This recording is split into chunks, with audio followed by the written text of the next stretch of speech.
We atheists get asked all the time what the basis of our morality is. It's as if because we don't have some holy book or we don't worship a god, we have no true way of having a moral compass. Call me crazy, but I don't think you have to have the promise of heaven to see that doing good is just good. Well, the basis for my morality is simple.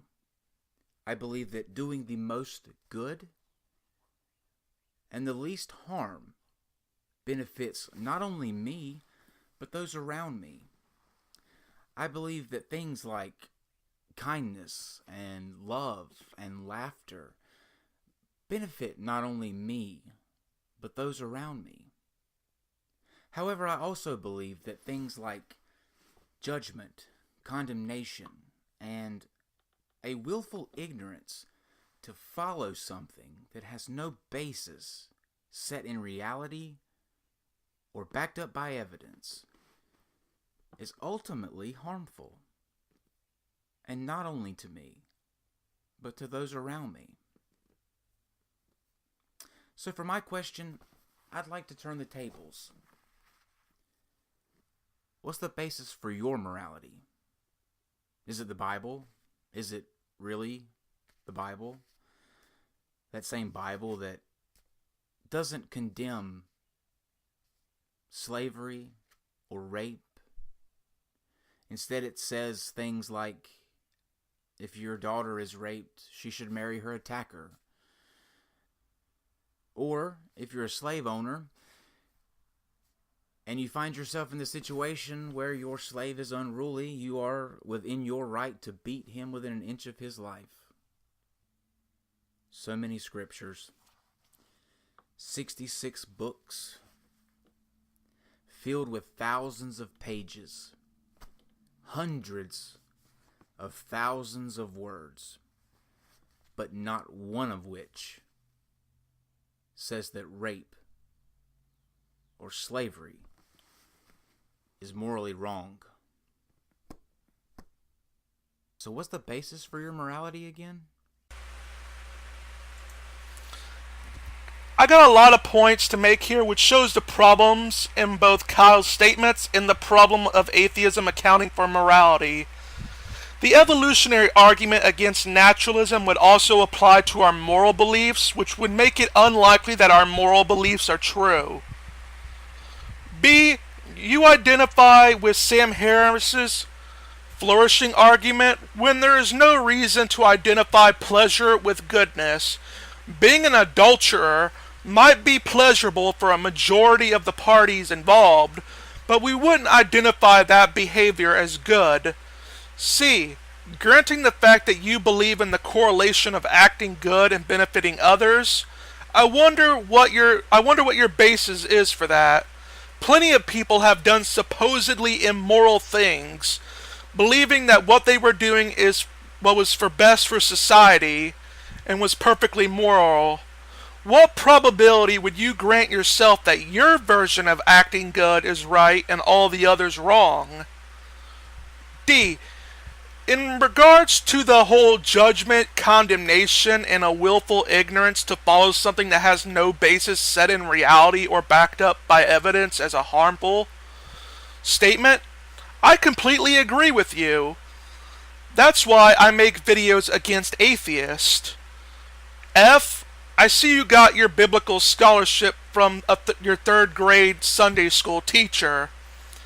As Daniel Snell shows in his book Life in the Ancient Near East, 3100 through 332 B.C.E., and L.G. Perdue in the book Families in Ancient Israel, slavery in the Old Testament times was of poverty and debt-based.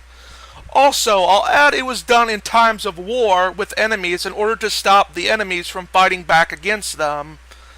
A History of Ancient Near Eastern Law, 2 volumes, by the way, by Raymond Westbrook, and Encyclopedia of Cultural Anthropology, 4 volumes, by David Levinson and Melvin Ember, go into the fact that ancient Near East slaves were servants and nothing like Civil War slavery. Lastly, I'll also mention that slave trading was condemned in Exodus 21:16 and 1 Timothy 1:10. This is a callback to the time they were slaves in Egypt. Did you happen to forget that Jews were constantly reminded that they used to be slaves and to be grateful for the fact that they were no longer slaves? That might be important when taking slavery into consideration, wouldn't you think? Rape would be an extension, by the way, rape would be an extension of the do not steal commandment. Rape would also not be as big of a concern for ancient Jews as they lived in close proximity to one another, and if someone were to get raped, they could just scream, which is made clear in Deuteronomy 22:23 through 24. The verse after that, along with the Sodom and Gomorrah episode and the punishment Lot's daughters got from raping Lot, shows God isn't a fan of rape. In regards to Deuteronomy 22:28 through 29, upon closer textual analysis, this wasn't about rape but seduction.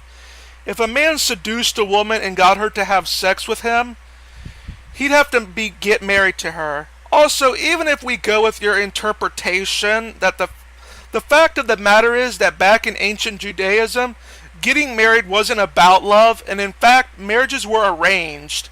The woman here would likely want to get married to the guy because she would no longer be a virgin, thus her bride price would be lower, making it harder for her to get married and to get the support that she needs. Also, I'll add the fact of the matter is the guy is being punished because he can never divorce her, which means he is forced to give her the support she needs. In regards to Exodus 21:20, atheists often fail to read the following verses before it, which talks about if two men fought hard enough and a man beat another hard enough, he would be punished. This was a matter of establishing attentions. A rod was a disciplinary weapon used on practically anyone back then who disobeyed. Corporeal punishment was common, and it was a needed tool at the time because, unlike you, Ka, with your modern conveniences, the ancient Jews had to be tough in order to survive the world, as they faced death, starvation, etc. on a regular basis. Even if your argument were acceptable and rape and slavery were permitted in the Bible, the fact they would be objective commands from God would make them slightly better than man's subjective and often wrong opinion. A bad basis for objective morality is still better than no basis for objective morality, which the atheist position falls into. Even if I grant you on a more naturalistic worldview that objective moral values and duties could exist, it still becomes hard to justify moral accountability and moral responsibility. If ultimately a serial killer and a charitable person's fate is the same, aka non-existence, why shouldn't people choose to live a completely hedonistic lifestyle? If you're sufficiently powerful and have a deal of wealth or are smart enough, you can do pretty much whatever you want in this life and never have to worry about the consequences. Also, it would be hard to justify free will in a purely physical universe, and without free will, you can't have moral responsibility, as you can't be held accountable for an action you have no control over. Overall, these are just all the problems that I went over with you. Purely, I am a nihilist, so I do not believe in objective morality.